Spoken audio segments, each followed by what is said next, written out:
Ahora sí vamos a hablar de la dispersión de los contaminantes. Entonces, así como nosotros teníamos una escala espacio-temporal, también tenemos una escala espacio-temporal para los contaminantes que emitimos. Entonces, tenemos contaminantes que pueden durar siglos, como los fluorocarbonados, los gases refrigerantes y el dióxido de carbono, y que tienen una escala mundial. Mientras que tenemos otros contaminantes, como el material particulado y el dióxido de azufre, que van a tener un espacio de tiempo que durará días y van a tener una escala local. Y en el caso del ozono va a tener una escala de hemisferio y va a durar meses en la luz. Entonces aquí hay un bono, dice qué es el tiempo de vida media y cómo se determina.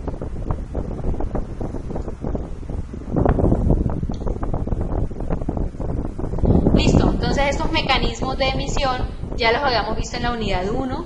Entonces tenemos emisión e ignición.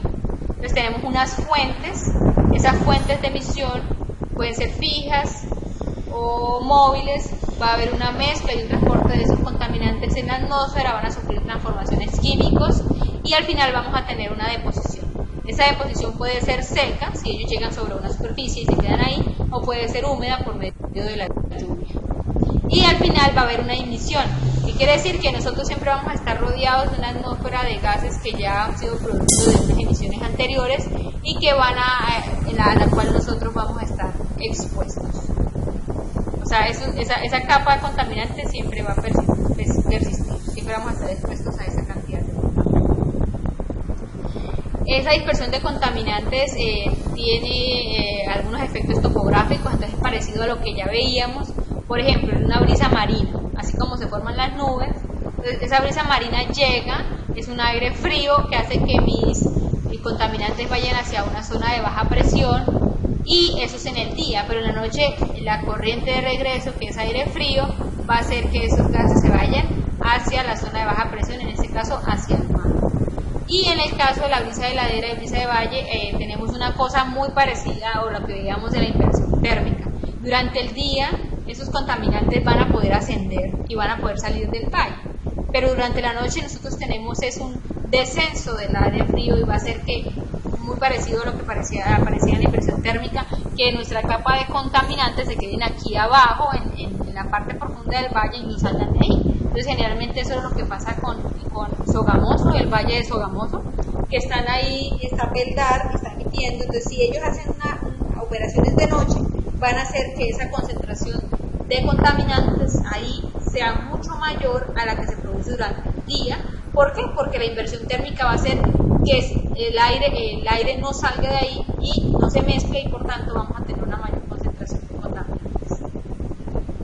Entonces la dispersión de contaminantes depende del viento, la estabilidad atmosférica, la radiación solar, la precipitación, la topografía, la fuente, la presencia de vegetación y la existencia de núcleos urbanos. Y existen diferentes métodos para calcular esas concentraciones de contaminantes a nivel del suelo y a diversas distancias, y también para predecirlo. Entonces, si nosotros deseamos predecir cómo se van a dispersar esos contaminantes, decimos que esto es un modelo de dispersión de contaminantes. El objetivo de los modelos de dispersión de contaminantes es predecir o estimar las emisiones, obtener una distribución de las concentraciones en un volumen de control y evaluar el impacto de la calidad del aire. Y existen de varios tipos, tenemos lineales, estadísticos, gaussianos, modelos de caja, eulerianos, lagrangianos. Pero eso depende del método de predicción. Por ahora no vamos a profundizar, solamente vamos a saber lo básico, qué es un modelo de dispersión de contaminantes, pero no vamos a profundizar en eso. El proceso de predicción de la calidad del aire, entonces, ¿cómo es? Entonces nosotros decimos, bueno, predecimos el clima. Una vez tenemos el clima, predecimos cuál es el efecto del clima sobre las emisiones y sobre la química de la atmósfera. Luego estimamos cuál va a ser la concentración de nuestro contaminante, y por último vamos a convertir esto al índice de calidad del aire, pues que ya conocemos de la actividad anterior. Entonces, por ejemplo, el ozono. Entonces nosotros sabemos que el ozono se produce por la radiación solar, entonces necesita radiación solar la producción. Entonces, si nosotros tenemos nubes, esas nubes van a reducir la luz solar, entonces vamos a tener una baja fotoquímica, vamos a tener una baja concentración de ozono, Entonces vamos a decir, aquí va el índice de calidad del aire va a ser bueno. En el caso de material particulado, está el ambiente frío, tenemos inversión térmica y más de eso están quemando madera, entonces nosotros sabemos que entonces la concentración de material particulado va a aumentar y que nuestro AQI probablemente va a ser poco saludable. Listo, el AQI ya lo sabemos cómo funciona, es una escala de 0 a 500 que va en un puntaje y dependiendo del puntaje nosotros decimos cómo es, si es bueno, moderado, saludable, poco saludable, etc. Existen diferentes técnicas de medición y monitoreo de la calidad del aire. Entonces, ¿qué es un sistema de medición de calidad del aire? Es un conjunto organizado de recursos humanos, técnicos y administrativos empleados para observar el comportamiento de la calidad del aire en una región dada.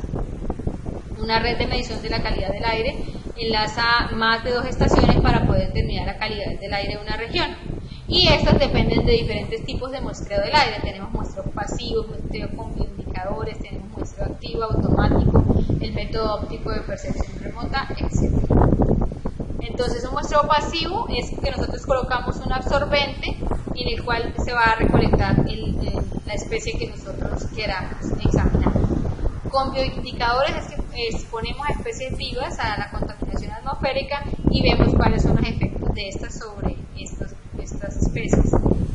Activos requiere de energía y los clasificamos en burbujeadores para aires e impactadores de partículas para el material particulado. Entonces, el más usado es el Highball, que es este equipo que está acá. Aquí les voy a dejar un link que les muestra cómo funciona el Highball. El Highball pide que una corriente de aire entre, tiene un filtro y ese filtro va a recolectar las partículas y luego el aire que recolectó sale por el otro lado. Listo. El automático toma muestras de forma continua de contaminantes etéreo, contaminantes tóxicos y compuestos orgánicos volátiles. Y estos equipos se pueden clasificar como analizadores automáticos o monitores de partículas. Y las muestras colectadas se analizan con métodos como la espectroscopía y la cromatografía de gases. El otro método que tenemos es el método óptico de percepción remota, en el cual por medio de un haz de luz que nosotros emitimos a una longitud de onda en la atmósfera podemos medir la energía absorbida y podemos determinar qué contaminantes tenemos presentes en estas atmósferas. Y tenemos diferentes tipos de sensores, tenemos sensores pasivos y sensores activos. Los métodos de análisis de muestra, tenemos métodos volumétricos, métodos gravimétricos. El método volumétrico pues es una titulación normal como la que hacemos en el laboratorio. Métodos gravimétricos requieren del pesaje de la muestra, entonces en el caso del Highball él requiere de este método gravimétrico porque debemos pesar el filtro vacío y luego el filtro con la muestra.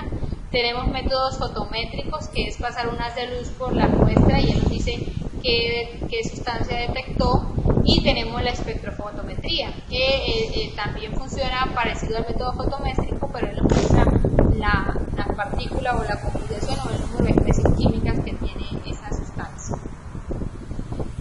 Entonces, ¿qué es el monitoreo? Es una actividad que consiste en observar una situación para detectar los cambios que ocurren en el tiempo. Y tenemos una estación de monitoreo que es una casetica donde nosotros tenemos diversos equipos, analizadores automáticos y también a veces meteorológicos para determinar los contaminantes presentes en el aire.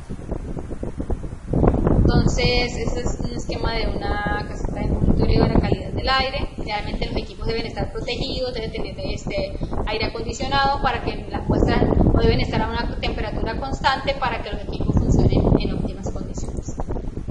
Y por último debemos hablar de la estación meteorológica. ¿Sí? ¿Qué es una estación meteorológica? En él vamos a observar variables puntuales de la meteorología de la zona o de un territorio y dependiendo de la finalidad de esta estación vamos a tener unos instrumentos o sea, no todas las estaciones meteorológicas son iguales. Hay una para cada cosa o para la intención que yo desee. Entonces tenemos sinóptica principal, sinóptica secundaria, tenemos estación de radiosonda, tenemos estación mareográfica, estación agrometeorológica, etc. Y en este es un grafiquito que nos muestra el IDEAM, nos dice qué instrumentos va por cada tipo de estación meteorológica. y generalmente es un esquema de cómo se ubica una estación meteorológica. Tenemos pluviómetro, tenemos el anemómetro que mide la velocidad del viento, tenemos un refugio,